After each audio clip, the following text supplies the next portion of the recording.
My name is John Weingart, and on behalf of the Eagleton Institute of Politics, I'm happy to welcome you here this evening for a program with Steve Kornacki, which we are presenting as this year's Arthur W. Lewitt Endowed Lecture. This series was established by Mrs. Benjamin Leone in memory of her brother Albert, who worked on Capitol Hill as staff to two members of the U.S. Senate in the 1940s. We are honored to remember Albert Lewitt not as someone who was famous himself, but as a representative of the hundreds and thousands of men and women, including many former, present, and future Rutgers graduates who strive to make this country a better place through government service. Steve Kornacki has become well known as the national political correspondent for NBC News and MSNBC. But those of us who follow politics in New Jersey take a certain pride in having known him first. Steve is not from New Jersey. He's originally from Groton, Massachusetts, but he came here to begin his career in journalism as the only reporter for a then-new politics website called politicsnj.com. While he was in New Jersey, he also became the co-host of a TV show on News 12 New Jersey. Almost as soon as he started reporting in New Jersey, Steve was already astonishing all who read or heard him with the details of his political knowledge and the depth of his political analysis. Throughout his career, Steve has been a great friend and partner to the Eagleton Institute of Politics, from participating in our morning after panel discussions following several primary and general elections, to most recently coming to this room to interview Governor Jim Florio about his political memoir called Standing on Principle. Tonight, Steve is here to talk about his own new book, The Red and the Blue, the 1990s and the Birth of Political Tribalism. Following his remarks and a question and answer period, Steve will be available to sign copies of his book, which will be, I guess, over there and will be on sale over there as well. I want to end this introduction with a description of Steve's role now as a nationally respected and, for many, I think, beloved political analyst. This comes from a column on the Vulture page of New York Magazine, written by Jen Chaney. Kornacki is MSNBC's wonky, bright-eyed, wildly eager analyst who uses the world's biggest iPad to break down election results across America on an incredibly granular scale. He can tell you off the top of his head how right or left-leaning some random pocket of Pennsylvania is, and I firmly believe that on some future election night, he will zoom that map all the way into your household and explain how you and everyone in your family voted and how that lines up with the votes you all cast in 2014. It's my pleasure to welcome Steve Kornacki back to Rutgers.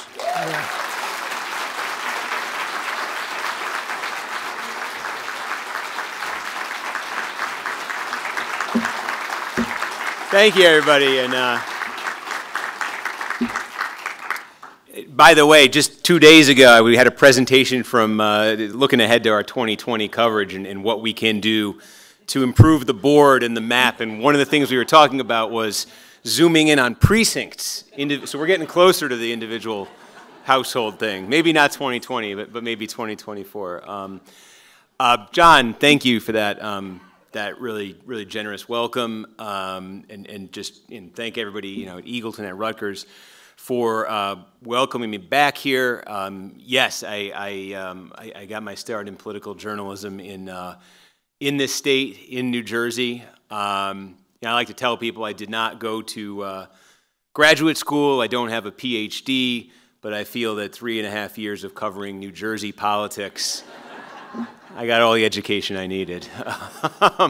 The 3 plus years I was here, I got here, and the incumbent U.S. Senator, Bob Torricelli, had just been severely reprimanded by the Senate Ethics Committee, was forced to drop out of the race when this donor friend of his gave a 40-minute interview that they aired on WNBC, and Torricelli's poll numbers collapsed, and control of the U.S. Senate was suddenly on the line. It became the biggest story in the country. This is the first couple weeks I was here. I was here as Jim McGreevy's governorship imploded. First, he was caught on a federal wire using a code word to tell a would-be donor that if he gave 10 grand, he'd be taken care of. Then, of course, he declared himself a gay American, resigned the office. I was here when the U.S. attorney, a man named Christopher Christie at the time, took down basically the top Democratic donor in the country on charges that he had he got two $10,000 prostitutes, brought them across state lines from New York to New Jersey, had them seduce his brother-in-law in a motel room, videotaped the encounter, sent the videotape as blackmail material, was taken. So that was what I covered starting out my political career. And compared to where we are today, it feels quaint.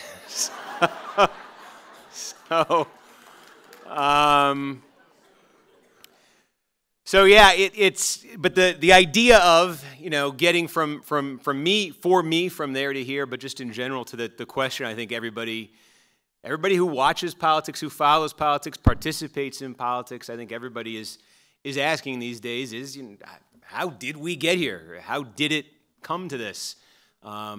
Where is it going? Everybody wonders that too.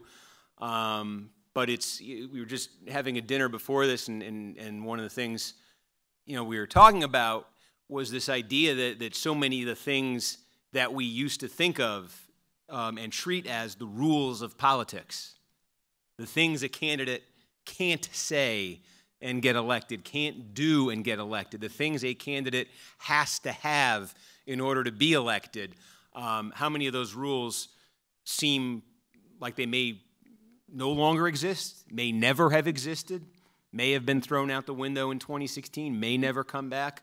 It's a time when I think a lot of old assumptions are up for debate, when there's a challenge to learn whether there are any rules at all in our politics anymore. And so I think in some ways, I know there's a lot of tension in our politics these days, whatever side you're on. A lot of it's personalized now, especially through social media. People are confronted every second of every minute of every hour, if they want to be, with the great divide in this country. They can see it on their iPhone. They can see it in that screen.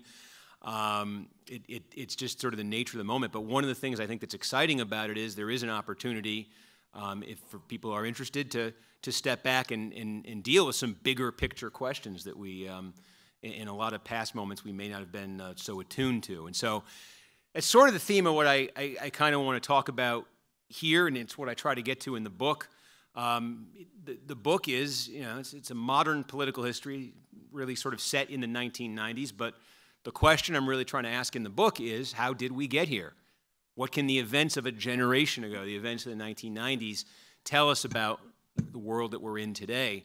The title of the book, The Red and the Blue, I think everybody understands the basic context there. Red's the Republican color, blue's the Democratic color. The reason I chose that title, though, was I think a lot of people assume and just feel like that concept has been with us forever, that concept of red and blue America is as old as our politics. It's not. It's 2 decades old. It stems from November 7th, 2000, election night 2000, Bush versus Gore. And 3 major networks plus the cable channels that night kind of randomly decided going into the night that, hey, we're going to have this map on our screen as we fill in the states, and we'll make blue the Democrats, we'll make red the Republicans. It had not been automatic before. They had shuffled around. They'd randomly assigned different colors. You could go back. A lot of the stuff's on YouTube. It's kind of interesting. 1984, Reagan versus Mondale. You could turn on ABC's coverage. They start the night. David Brinkley is the anchor, and he says, tonight we've got this map behind us. We've decided we're going to fill in any state that Reagan wins red because Reagan and red start with the same letter. That's the level of thought. You can find elections in the recent past, national elections where the Democrats were red, where the Republicans were blue. You can find an election where yellow was used on one of the networks. This was not a standard thing. This was not a uniform thing. The concept that red and blue meant nothing until that night. And that night, people watched as that map filled in. It was the closest presidential election this country had seen in a generation at that point. It ended up really being, probably the closest we've ever had, really. And it went into a 36-day recount. And for 36 days, everybody was left to just stare at that map. In the entire South was Republican red, and the interior was Republican red. In the Northeast, in the Pacific Coast was blue. And so those divisions, it's not just the red and the blue, but they aligned with party, they aligned with geography, they aligned with culture. You were starting to see that. And that was the joke, I think one of the first times the red states and the blue states really became a thing was on David Letterman's late night show, a couple weeks into the recount. And he said, I got a solution to this whole recount mess. Why don't we let Al Gore be the president of those blue states and George W. Bush the president of those red states? And it was a novel, thing. People hadn't ever talked about it that way before. But we have been talking about it that way ever since. And I believe that election, that 2000 election, that red and blue map, that division that's not just partisan, but that's intertwined with geography, with demographics, with culture, I think that basic division that we still have today, we talk about all the time and we take for granted as being just a core part of our politics. I think it's the product of the 1990s in a lot of ways.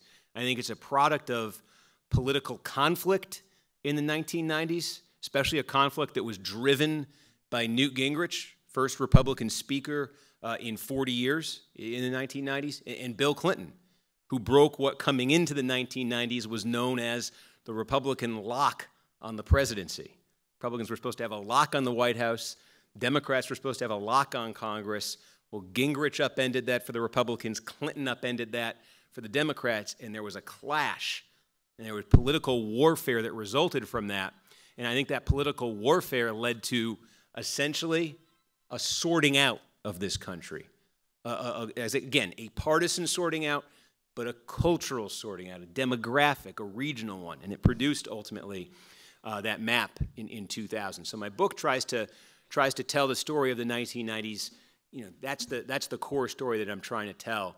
And I think there's two pieces of it I kind of would like to go through. One is the rise of red America, the rise of Republican America, conservative America. Where did that come from? I said in the book, I talk a lot about Newt Gingrich, and I think Newt Gingrich is. I'm tempted to say the major, but I'll settle on he is a major shaper of modern political history, because Newt Gingrich recognized some things before anybody else did. Newt Gingrich recognized ways that the media was changing. He recognized basic tensions that existed within each party, within each party's coalition, and he had a drive to exploit some of those tensions to facilitate his own rise. So his story really starts in the late 1970s, and he gets elected to Congress in 1978 from a district in West Georgia. He was an untenured history professor. He'd run for Congress 3 times. He ran in 74, he lost. He ran in 76, he lost. He runs again in 1978. If he runs and loses again, he's going to get dubbed a perennial candidate. He'll kind of be a local gadfly. Maybe there's no Newt Gingrich. He runs again in 1978. He wins. He gets elected to Congress on his 3rd try. He comes to Washington, and what he sees is he comes to a Republican Party they're in the minority in the House. They're buried in the minority. This is like a 100-seat Democratic majority in the House, and it's been that way since the middle of the 1950s. We just went through a midterm election in 2018. If you watched our coverage at all, every day I was saying, can the Democrats get to 23? Can they pick off 20? You didn't know if they were going to get there, but you knew it was gettable for them. And there was drama. Will they or won't? Well, you didn't have drama. Back then in 1978, in the 60s, in the 70s, you didn't have. Democrats were going to be a majority party. The question was, what was the size of that majority? The permanent Democratic Congress. That's what it was known as Newt Gingrich came to Washington. So Newt Gingrich comes into that Republican Party in the House, but Newt Gingrich sees something. He says, well, okay, we can't even seem to get 200 House seats, even in our best year, Republicans. But Richard Nixon won 49 states in 1972, running for president. Richard Nixon got 61% of the popular vote. Democrats couldn't even crack 40% picking a president in 1972, and yet you're telling me Republicans have to be the permanent minority party in Congress? So he came there and he told Republicans, He said, I am going to lead you to the majority someday, and I know how to do it. And they thought he was a nut. And they dismissed him, and he was an irritant, and they didn't want to hear that. But his idea, his basic idea, was to nationalize congressional politics, was to nationalize American politics. Because he looked at Nixon versus George McGovern, Democratic candidate in '72, who got 39% of the vote, running against Richard Nixon, one of the most brutal landslides in American political history. Gingrich looked at that and he said, if we can make every voter in the country see their local congressional race as the Nixon of, this is, again, forget that Watergate happened. This is the Nixon of '72. But if you can make it Nixon and the silent majority versus George McGovern and amnesty, acid, and abortion, right? If you can see that contrast in every congressional race in the country, if Nixon can get 61%, Republicans can do that in the House. Republicans do that in Congress. And you can topple the permanent Democratic Congress. So that was Newt Gingrich's idea. And what that required was definition and contrast. The Republican Party that he came to in Washington in 1978, it had conservatives. There were conservatives. It had liberals. One of the most liberal Republicans, one of the most liberal politicians in Washington in the late 70s was a New Yorker named Jacob Javits. He was a Republican. Clifford Case from New Jersey. He got ousted in a Republican primary in 1978, same year that Newt Gingrich got elected. But you had authentically liberal Republicans who were a major part of the Republican Party nationally when Newt Gingrich got there. You had moderates. You had conservatives. You had conservative Democrats from the South who were a major part of the Democratic Party, sharing a party with liberals from the North, with union folks. There was a lot of ideological and regional diversity in the parties in a way we don't see today, but it existed there. And Newt basically told Republicans the way to win here is to come up with a much clearer portrait of who we are for the American people to see. They're confused when they look at us now. They don't see a difference between us and the Democrats. They look at our party, I don't know, are they conservative? We need to show them that we're the conservative. So he said the contrast he wanted the American people to see was of the liberal welfare state. That's what he said the Democratic Party would embody, the liberal welfare state versus a vision of a conservative opportunity society. The Republicans will be this, the Democrats will be that. And he said every action, telling Republicans in Congress, every action you take on the floor of the House, every action you take in your committees, every action you take when you're dealing with the media, the way you talk to the media, the way you talk to voters, should be done with advancing that contrast in mind. Make voters see that. And when they see that, we'll get the majority. So that was the basic vision. And again, as I say, when he articulated that to Republicans, largely his colleagues dismissed him. They'd had, how many people had come along with the same kind of idea? Oh yeah, I've got the, they were used to, people like Newt coming in and being gone in 2-4 years, or, eventually kind of just blending in. They assumed that would happen with Newt.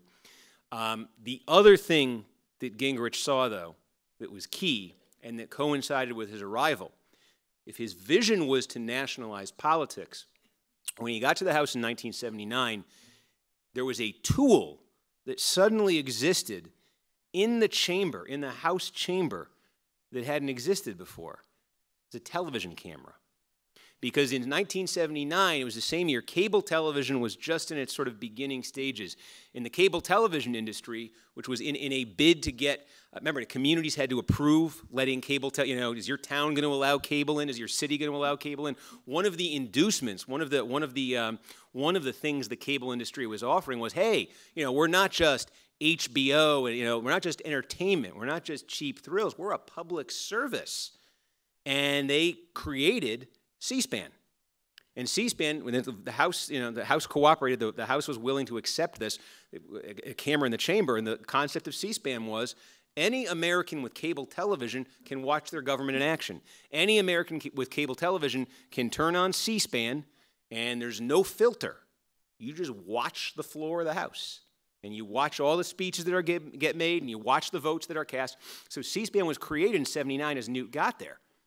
And Gingrich saw an opportunity. Because think of the media landscape in 1979, especially if you are a freshman member of the permanent minority party in the lower chamber on Capitol Hill. The media landscape in 1975 is no internet.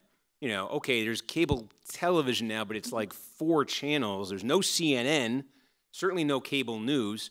Nothing's going to go viral. There's the New York Times, there's the Washington Post, there's the 3 major nightly network newscasts that are 22 minutes each that aren't going to be interested in you. So if you want to get attention, he found a way through C-SPAN, and what he found was there was an obscure provision, not really obscure, but there was a provision in House rules that said at the close of business, any day in the House, any member can claim the floor for any amount of time they want to talk about any topic they want to talk about.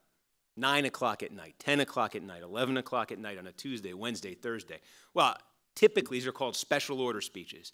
And typically, these have been used in the past for, you know, the random member would come to the floor and read a quick statement into the congressional record congratulating their local Little League team.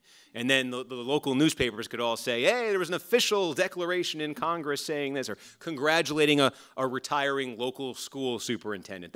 It was to get stuff like that into the congressional record. A lot of times they wouldn't even come to the floor to do it. They would just end up having it inserted into the record. Nobody used these things. As soon as the chamber was done for the day, as soon as official business was done for the day, members of Congress would go and they'd go out to eat. They'd go to a fundraiser. They'd go play poker, whatever. They did not want to be on the floor of the House. And Newt said, well, you know, the camera's still going to be on. If I claim special order time, camera stays on. And there's a channel out there that every year, you know, more and more, a couple million people every year are getting cable television. There's a channel out there that millions of people will stumble across just scanning the dial. They'll see me. They'll see me. I can talk for an hour. I can talk for 90 minutes if I want, about anything I want. So Newt started claiming special orders time. And he had about 6 or 7, you know, sort of tight allies who did this with him. And what essentially he was doing, it is the forerunner to what you would recognize today as a cable news monologue. You know, you watch any of the cable news channels, all these personality-driven shows, where the first part of that show is just given over to the host's take on the world. That's what Newt was doing. He was giving you his take on the world. And his take on the world was, ladies and gentlemen, we are at a moment of world historical importance here, a battle between a conservative opportunity society and a liberal welfare state. And it was to paint the Democratic Congress as corrupt, the Democratic Congress as a machine, liberalism as, you know, a tool of the elite, all of the things you recognize, you know, if you certainly still see Newt out there today. These are the things he's talking about, the themes he's stressing in his special order speeches.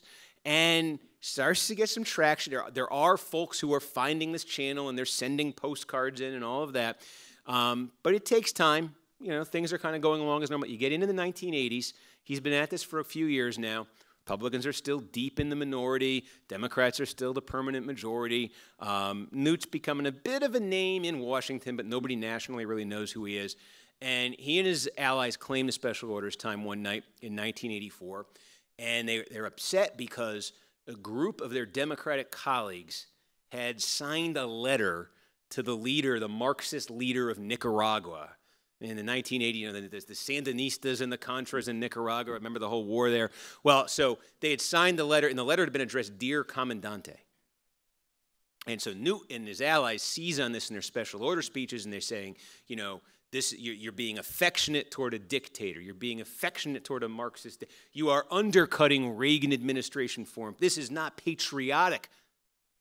The idea here is this is treason that these Democratic members of Congress have committed through this letter. And then they call them out by name.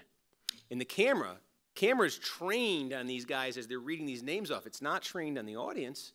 There's no audience there. And if you're a casual viewer at home, he's calling out this congressman. Congressman's too scared to defend himself. That's what it could look like. So Tip O'Neill from Massachusetts is the Speaker of the House, and he's in his early 70s. And Tip O'Neill is an old school, pre-television era politician. You know, he's a storyteller. He works in the back rooms. He develops personal relationships with members. He is not a glib television performer, but he sees this. And he has that reaction. One of the names that's called out is his best friend from Massachusetts, Ed Boland. And O'Neill, this violates everything O'Neill believes about how the House is supposed to work, because the House is supposed to work sort of under a gentleman's code. You don't question the honor. A gentleman doesn't question another gentleman's honor, integrity, doesn't do it behind his back, all these sorts of things. And he's feeling Newt is violating all of that. So O'Neill, and he has this power as Speaker, he's able to tell C-SPAN and his camera, say, you know what, take that camera, turn it around, and show that Newt's talking to an empty chamber. So he does it. And now the camera's panning, and Gingrich and his allies, now you see it's an empty chamber.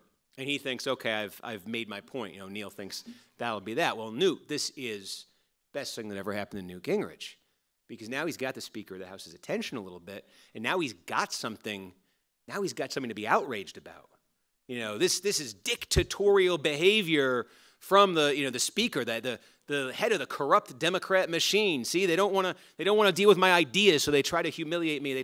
So Newt then says he wants time in front of the whole House chamber to explain himself. So he's given the time. And now that the audience is packed, this a couple days later, the audience is packed. It's 10, 11 in the morning, full formal session. O'Neill, Speaker of the House, gavels it to order, and then says to the crowd, it says to all the members of the House, he says, I am going to yield to the gentleman from Georgia for an hour now, and I'm going to take my seat in the House. The Speaker's going to go sit with the members on the floor. He said, because I'm very interested to hear what he has to say. This is Newt's been, even the Republican leadership hasn't been taking Newt seriously. And now the Speaker is going to go sit. The House is packed, and Newt's got the floor. And O'Neill, I think, thinks he's going to apologize, going to find some way to apologize. And Newt is not going to apologize.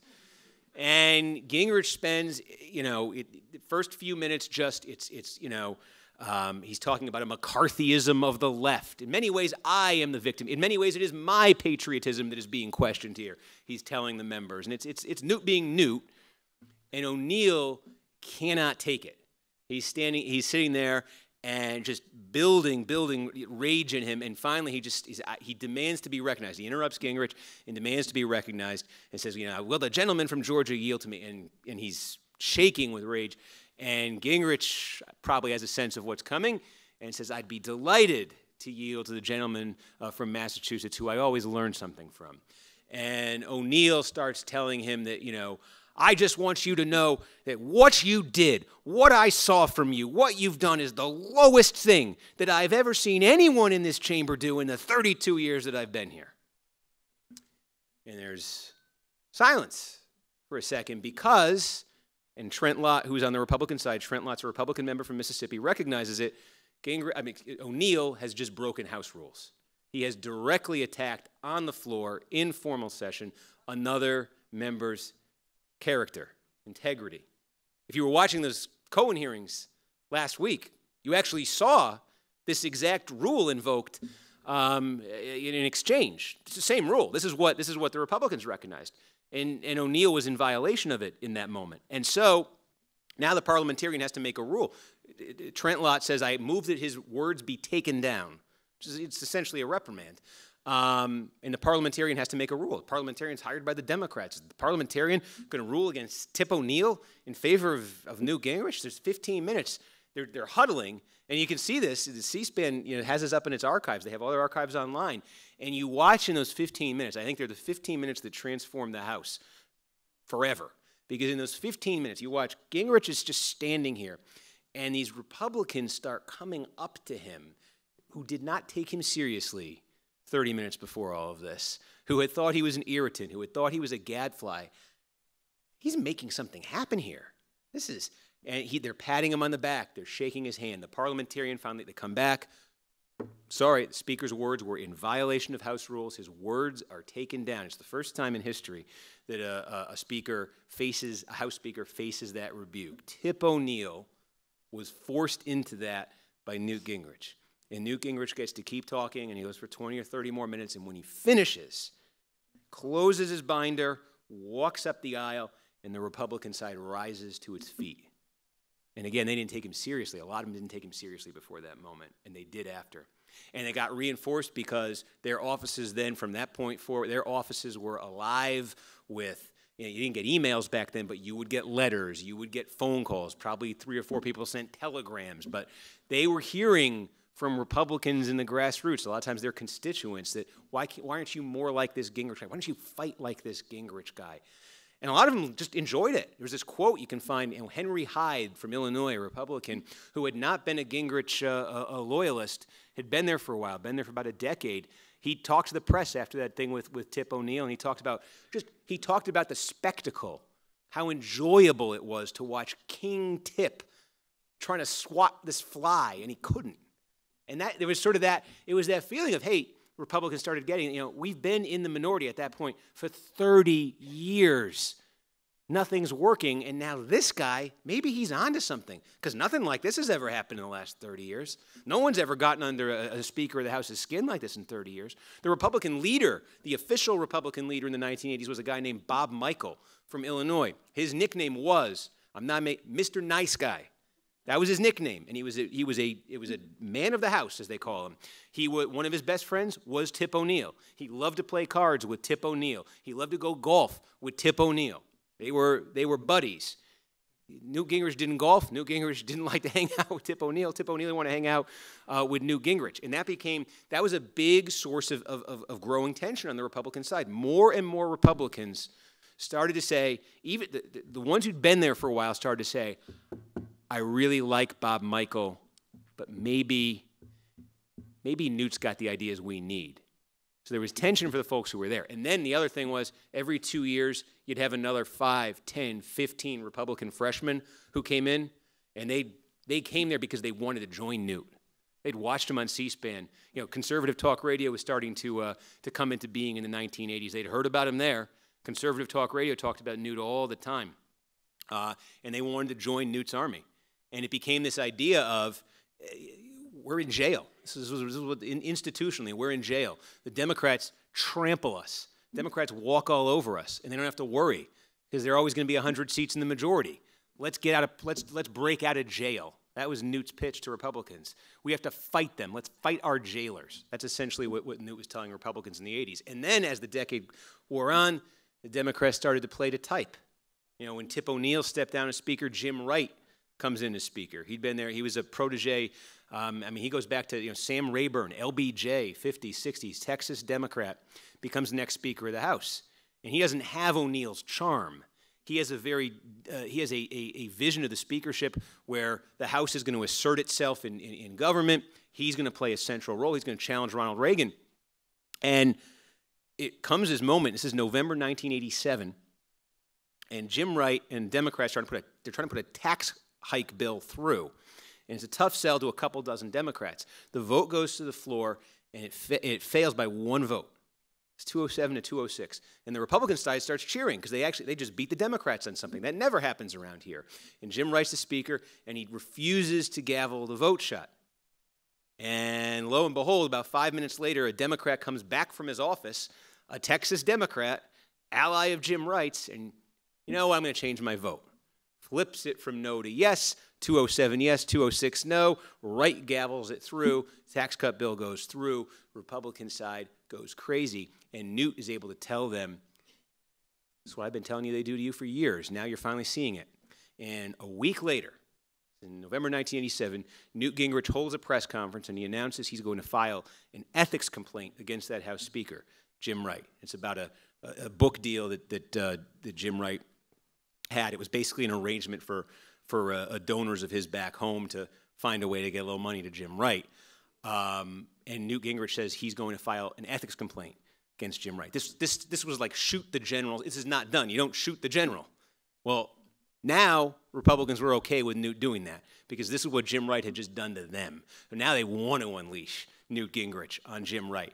And that leads to, it takes almost 2 years. This whole ethics process plays out. But in 1989, Jim Wright is forced to resign as Speaker of the House because of the ethics complaint that Newt Gingrich files against him. First time in history that a House Speaker is forced to resign in scandal like that. So now it's 1989. Newt Gingrich forced Tip O'Neill into that rebuke, got Jim Wright, drove Jim Wright out as Speaker, and then Newt Gingrich becomes #2 in the Republican leadership. He gets the whip job, second ranking on the Republican side.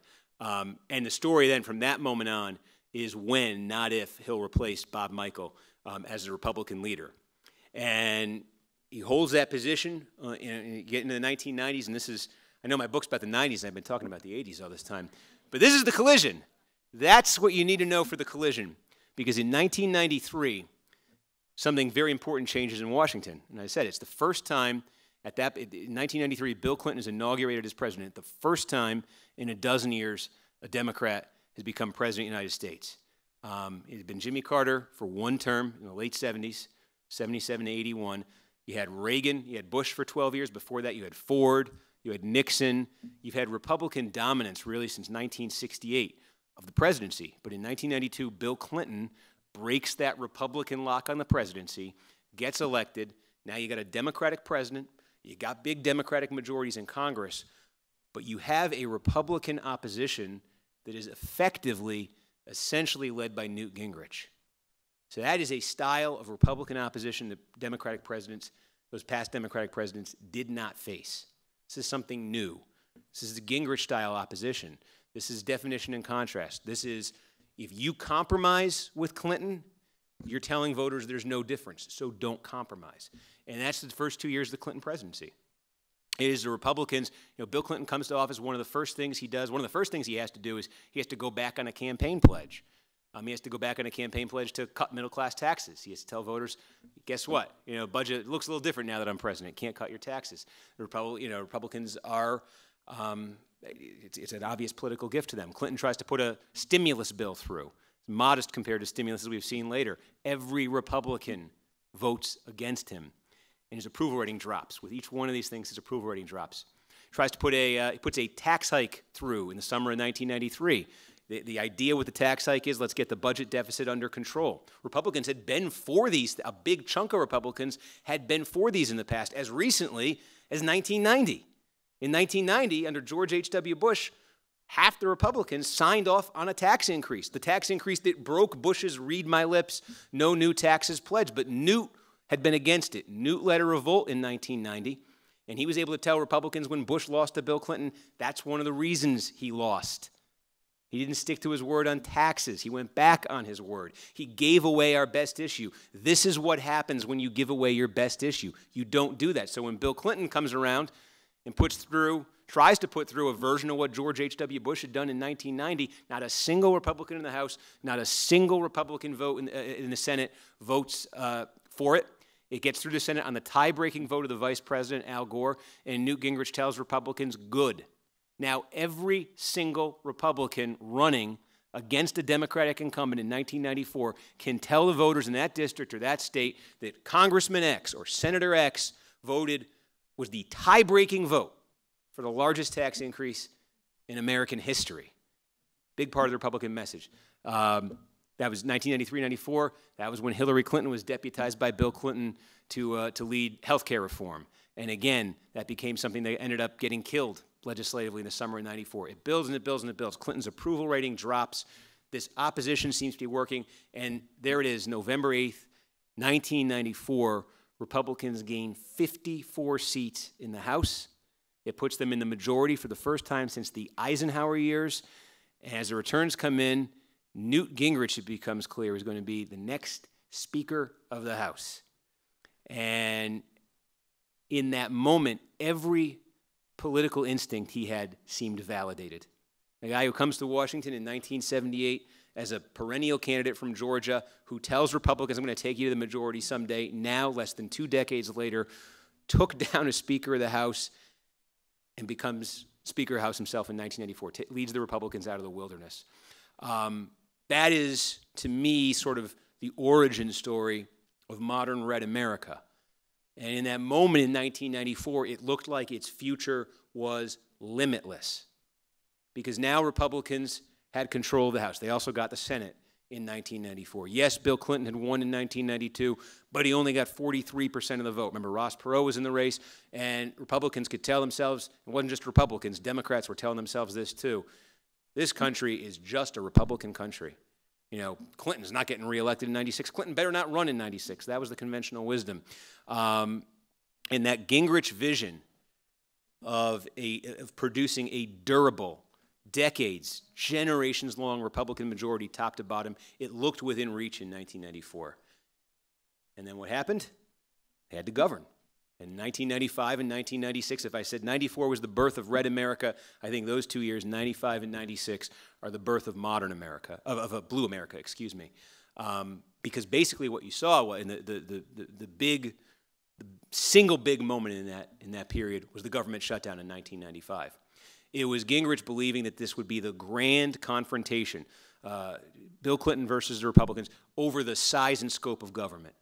And if you basically, they put a budget on Clinton's desk, it called for taking $270 billion off of Medicare. That was the signature piece of it. $270 billion off Medicare in the name of balancing the budget. Gingrich's read on the American electorate was it hates government, it hates deficits, it hates the national debt's going up, it hates that, and it does not like the size of government.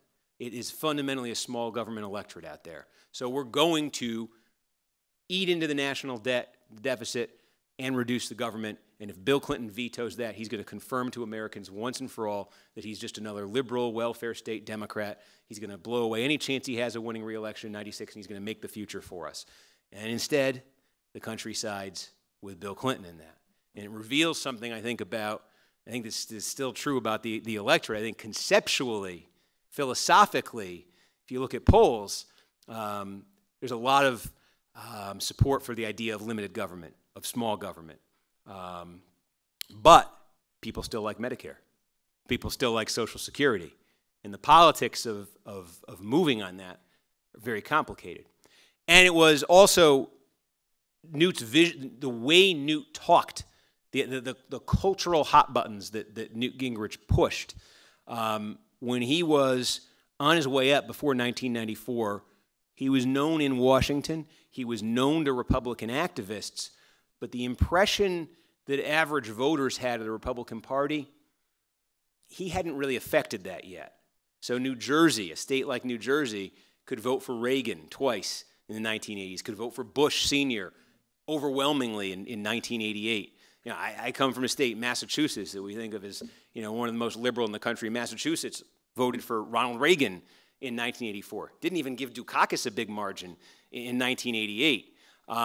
There were voters who were comfortable voting for a Republican Party that they still associated with that old liberal wing, the old moderate wing. Even a conservative like Ronald Reagan, they kind of liked. Even Nixon before Watergate, they liked. Ford, they considered him a moderate. And then they look up in 1995, and the Speaker of the House is a Republican. The face of the Republican Party is Newt Gingrich. And Newt Gingrich talks, for instance, Newt Gingrich refers as Speaker of the House to Bill Clinton and Hillary Clinton as counterculture McGovernicks. He talks about letting Medicare wither on the vine. There's a woman in South Carolina who backs her car up into a lake, kills her children, and Newt Gingrich, in his response to it, finds a way to connect it to politics and the importance of voting Republican, because this is indicative of the kind of moral decay that you're going to get with Democrats. That kind of message, that kind of messaging, a lot of people in Washington were numb to in 1995, but it was brand new. It was brand new to voters nationally.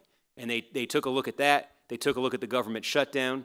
There was the alliance with between that Republican Party, the growing alliance with the Christian right. That came into focus in 95 and 96 through some events. Guns. 1995 was the Oklahoma City bombing.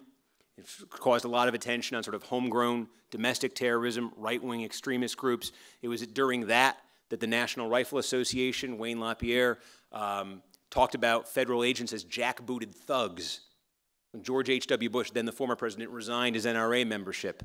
But this was very much a part of Newt Gingrich's Republican Party. The Republican Party people were sort of looking at in some ways for the first time in 95 and 96. And so what you had in 1996, when I say the birth of Blue America, not only do you have Bill Clinton getting reelected, not only do you have Bill Clinton coming back from that just, political near-death experience in 1994, but if you look closer at the election results, you see states like New Jersey. Perfect example of this, I think. New Jersey, which voted for Reagan twice, which voted for Bush Sr. by double digits in 1988. New Jersey had voted for Bill Clinton by like 1.5 points in 1992. He won the state, but he barely won the state. 4 years later, 1996, Bill Clinton wins this thing by 16 points. A state like New Hampshire, right? New Hampshire had been Republican. George Bush Sr. won New Hampshire by 30 points in 1988.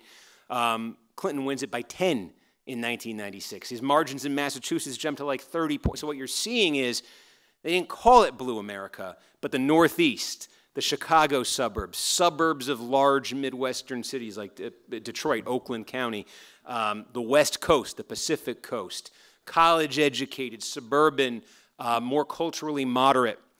In the past, Republican voters, you see them moving against the Republican Party in that 1996 election. You see them moving against Newt Gingrich. You see them moving toward the Democratic Party. Again, we didn't have the red and blue terms in 96, but I think that was sort of the foundation of it. You get to other events in the 90s, impeachment, everything like that. But those were the two, 94 and 96, I think, are the two that kind of set things in place that put you in position to get to where we got to on election night 2000, when that divide was almost perfected at that point. And we've seen, there are states that change, demographics change in states, the battleground has changed a little bit, but we've been living with red and blue ever since. And I don't think they're going away anytime soon. Some states may change their color here and there for various demographic and cultural reasons, but I think that basic framework for our politics, that if in 20 years ago tonight, in March 1999, if I'd said New Jersey's a blue state in a room like this, nobody would have any idea what I was talking about. Arkansas is a red state. What does that mean? But now, in politics, it kind of means everything. And I think it was those wars of the 1990s that really sorted it out like that. And it's the world we're living in now. So maybe I'll close it there, and we can take some questions.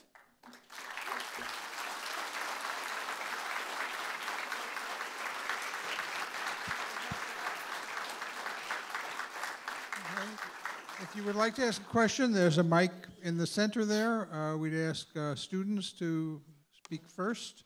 And if you do ask a question, identify your name, and if you have some connection to Rutgers, what that is. Hi, my name is Aiden. I'm a political science major. I'm a junior here at Rutgers. So my question is, who do you see as the Newt Gingrich of today on either side of the aisle? Who the Newt is say? I think you can draw a pretty strong line that gets you from Newt to Trump. And the specific comparison that I see is when I talk about like Newt and C-SPAN. And Newt found in C-SPAN an opportunity to go around the established media and to go around sort of the political gatekeepers within his own party, because they weren't going to put Newt out there as their spokesman. He had to go around them. He's found that opening in C-SPAN, in the very limited media atmosphere of the late 1970s, 1980s. Obviously, the media atmosphere evolved and expanded dramatically, over the next couple of decades. But when Donald Trump comes around, 2013, 14, as he's getting ready to run in 2016, he found his own way around it too, through Twitter.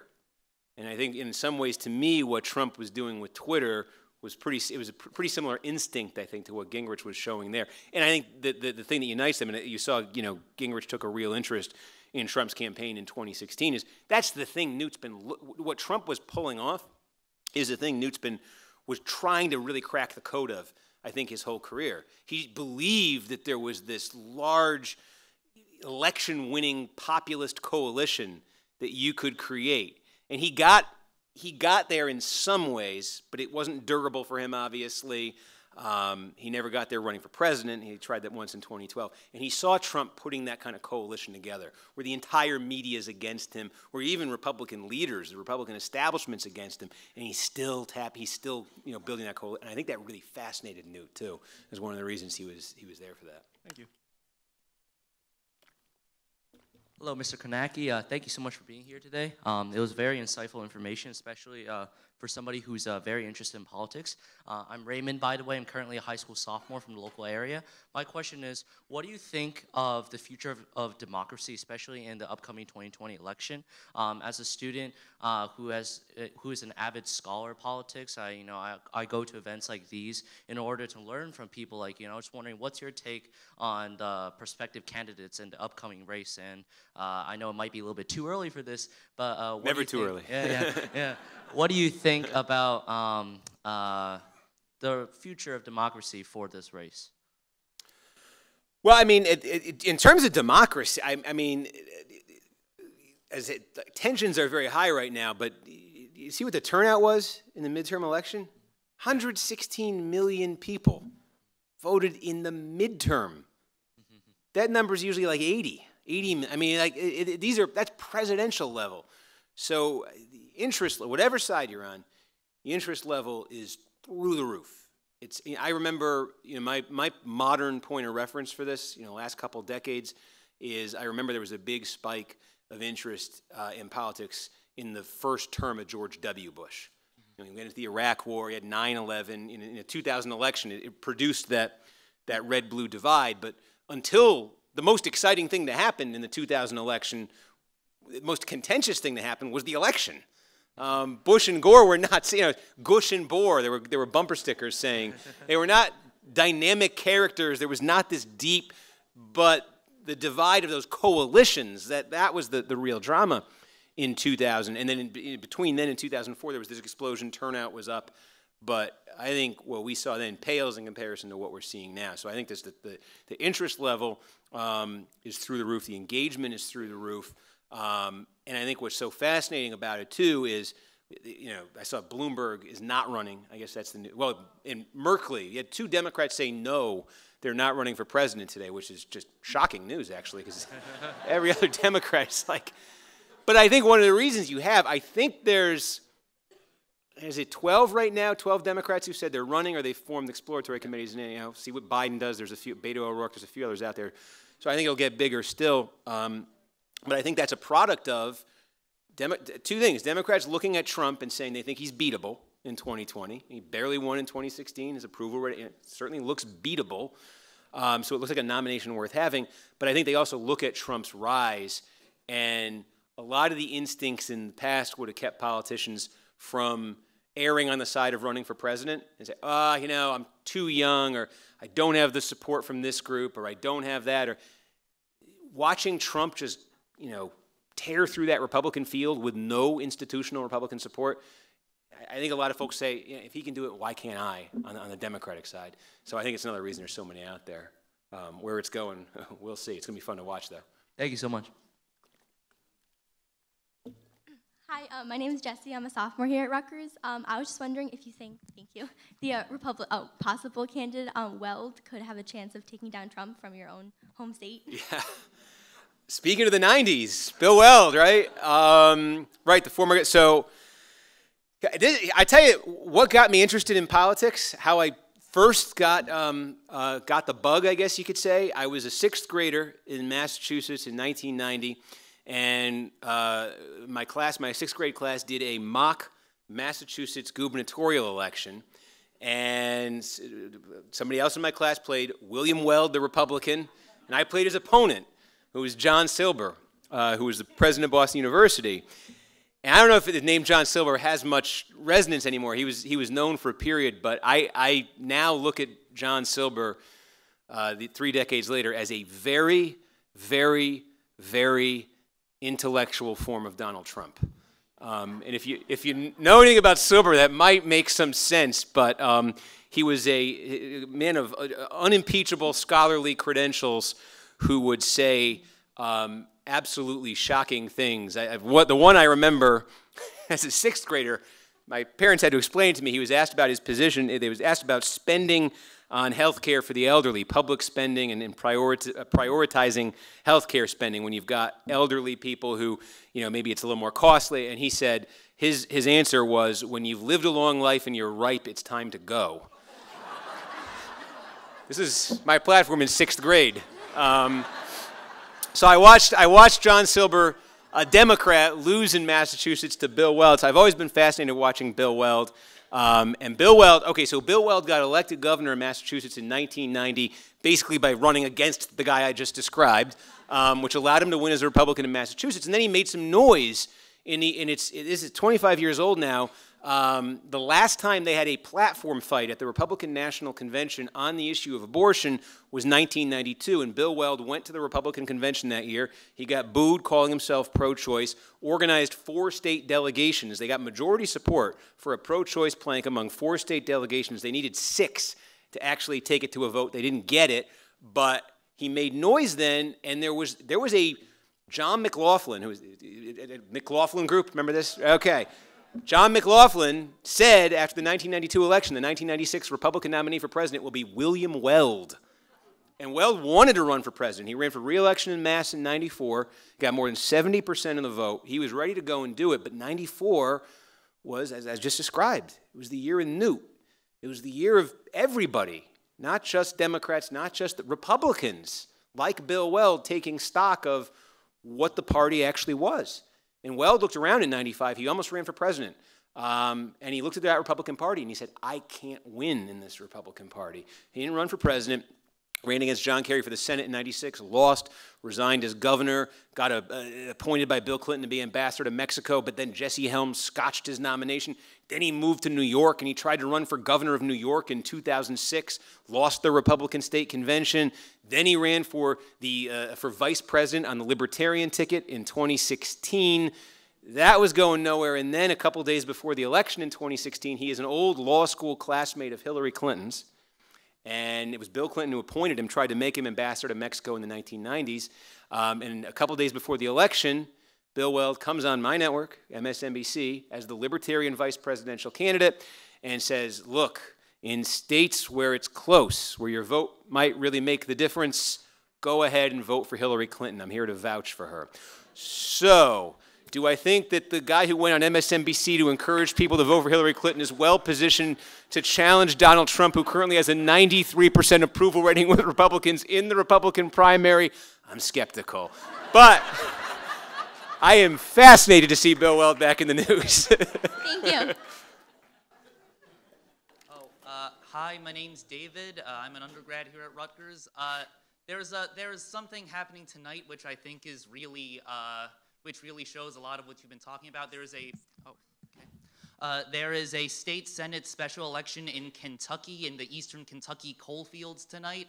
It was previously held by a Democrat, but it voted for President Trump, I think 80% to 18%. There's a lot of blue dogs in the area. It includes Elliott County, which Mr. Kornacki, would you like to explain Elliott County? Well, you're, coal country, yeah, coal country. I mean, yes, this is you're giving a pretty good description here. Okay. Pretty pro-Trump. All right. So the latest results have the Republican with a 620 vote lead over the Democrat. There are still some precincts out. I wish I had your map with me, but I wish you did too. Okay, but it seems pretty likely that the Republicans have flipped this seat, which is notable because this seat has, since the Civil War, has always been very Democratic. Elliott County voted for the Democrat in 35 straight presidential elections from 1872 to 2012, I think. It finally flipped to President Trump in 2016. Yeah, it's like the other end of what you said about like the suburb, like previously Republican suburbs flipping blue. Right. Now, like blue collar, previously like rock rib Democratic areas have many of them have been flipping red in recent years, and really nowhere more than like eastern Kentucky, West Virginia, right. southwestern Virginia, and places like that. Well, now I know who's going to take my job someday. By the way, that was great information. That's fantastic. And I think you're making a good point there, which is right. It is. We talk so much about, and I think we can lose sight of this. The suburbs becoming a battleground, in some cases just becoming blue, and that's sort of the future of the Democratic Party. We talk all the time, college-educated voters, suburbanite, upscale, all of that. It used to be Republican, now going Democratic. But yeah, places like rural.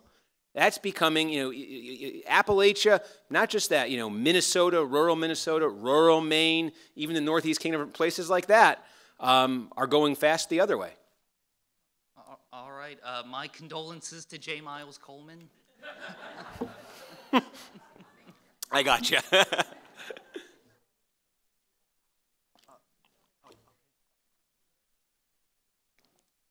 Hi, my name's Luke. I don't have nearly as many details, I'm sorry.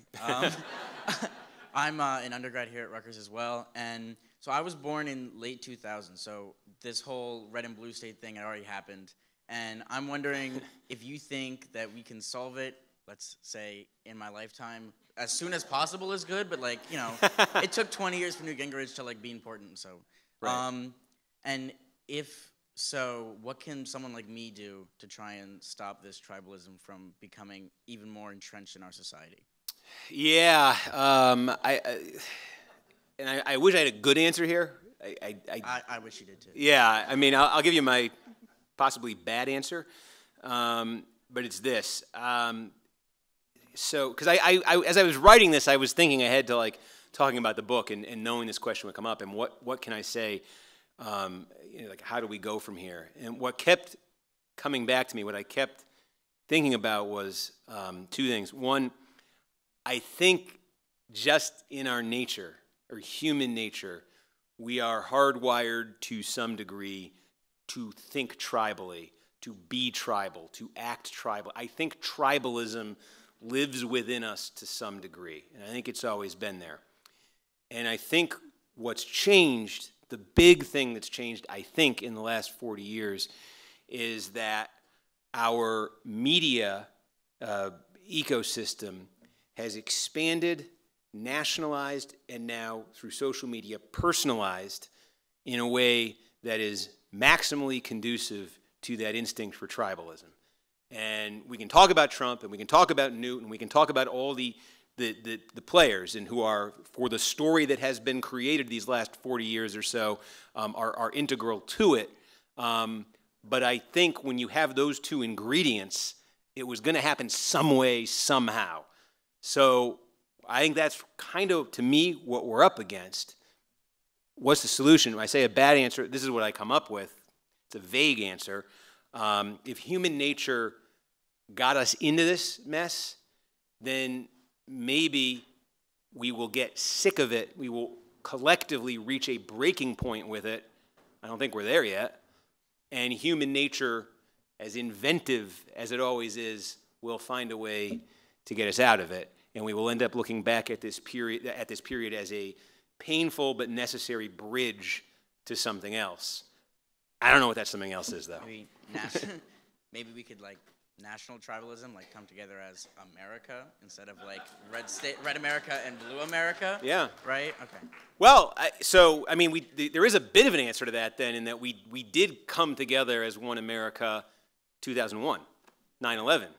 I mean, I remember the discussions for a year or so after 9/11. Will we ever have politics again? You know, well, we did. But, I mean, that's the scale. I mean, that's the one thing since there's that one interruption, you know, where it was different, but, you know.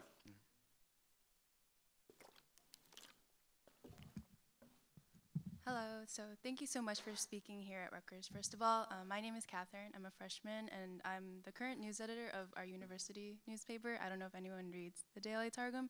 So, yeah, I hope you guys do. So my question is, obviously the media has a huge influence on politics. You demonstrated that with Newt Gingrich and cable television. So first of all, how do you think reporters should be covering politics nowadays? And also, how do you think new media like Facebook, Twitter will influence politics in the future?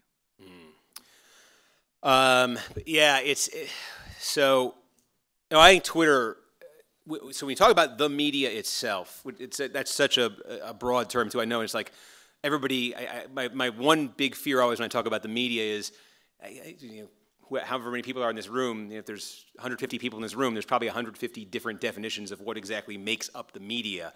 So what I'm thinking in terms of here is sort of, you know, national political media. Anything I'm saying kind of flows from that. And I think when you talk about Twitter, I I think Twitter, much more than Facebook, is having a huge impact on national political media right now. Facebook has more users, more people are on it, but Twitter is where moment to moment, I think, for lack of a better term, the conventional wisdom of the national political media is formed. And I think there's just, the feeling I increasingly have about Twitter is that there are a lot of really bad and unhealthy incentives on Twitter that, again, connect with how we are wired as human beings that I think probably don't lend themselves to the kind of media coverage we need. So my solution is to ban social media. No, I don't know. Because again, it feels like one of those things that I don't know. I think it just connects with something that's in us. But it's like you figure it out. If you're a media person and you're on Twitter, even if you don't mean to, even if you don't set out to do it, even if you don't want to, you're going to figure out, oh, I tweeted this and I got 20 people to click the like button, and I tweeted this and 200 did. And, and I did this and 2,000 did. And suddenly I was like, I was a rush. I was relevant. I was driving the coverage. People were talking about, influential people were retweeting me, were talking about my idea, were engaging with me. My status was enhanced, And I think the tricks a lot of times that you learn to get that like count up or to get that retweet count up, I think that's when I say there's unhealthy incentives. That's where I see them, and so I'm really good with coming up with problems and terrible with solutions. All right, but thank you so much. Thanks. Okay. Thank you, everybody.